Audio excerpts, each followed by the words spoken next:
Hi, you guys. Welcome to the Custom Control channel. I'm Matt Burnett, head of the Custom Control.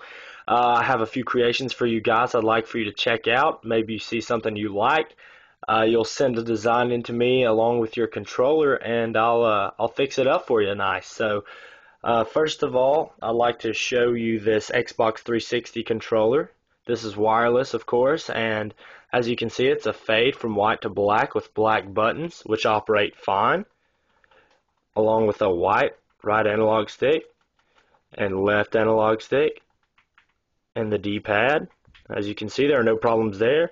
The start and back buttons, you can tell there are no problems there. The right and left bumper and the right and left trigger. There's obviously no problems with any of these buttons, and you can tell that it turns on just fine. So when we look to the back, we see that there's also a fade on the battery pack, just a nice little unique touch that I put on there for you guys to check out. As you can see, it's a contrast of opposites all the way across the controller. I just thought it would be, a neat little design to try out. It turns out it worked out quite nicely, I would say.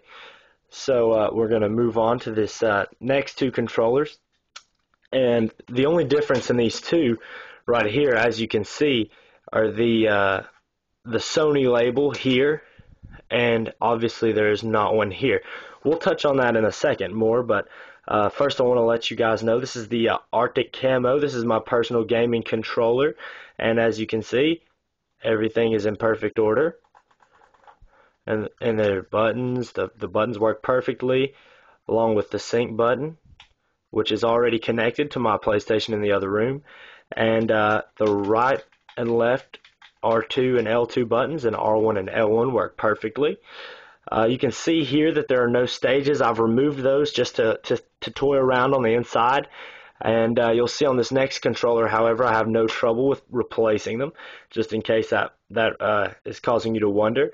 I have a nice little blue tinge I put through here in this color, so it looks a little bit more like the Arctic.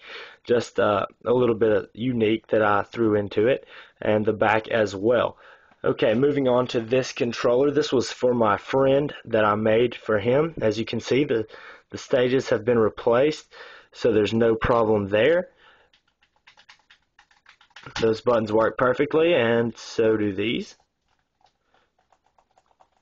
And you can see that it also is hooked up to my PlayStation, along with the D-pad. The only difference, like I said prior to introducing these, is the Sony. I just wanted you guys to see that this was not a fake or anything, that the authenticity was absolutely in line for you guys, so there are no questions. I just was requested to cover this up for his, so it, look obviously a little bit more like camo. So as you can also see the back right there. And at this time, that's all I have for you guys. I'm actually about to post another video on how to take this bad boy apart, so we can gut it. If you guys have any questions, and just email me, message me, comment, and like. Thanks.